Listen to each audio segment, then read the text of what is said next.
Well, this is Tim from Your Six Studios. Today in this video, I'm going to show you how to take a picture with the camera in the cab on your Tesla vehicle. So you can see it right there. We can go to the three little dots right here, and we want to open up Toybox.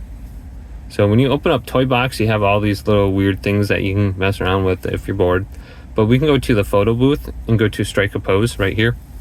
And you can see me inside the cab right now recording just with my phone. We have a couple different options on here. All these different filters and stuff. So take a picture. Oh, it looks like me. I'm just going to go to the normal picture right here. So you can tap it on the screen, 3, 2, 1, and then it should show up.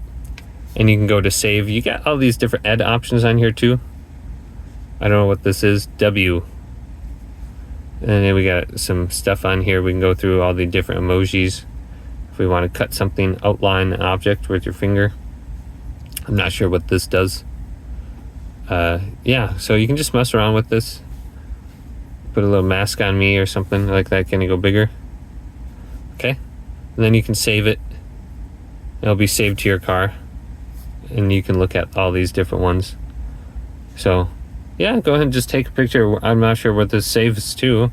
I was able to access it on my phone before. Here's the gallery. So if you got something in here you like, you can save it. And I was able to just look at it on my phone before. So this is the photo booth. So check that out if you want to take a picture, just mess around with. If you got someone new in your car, strike a pose. Hopefully this video didn't help you out.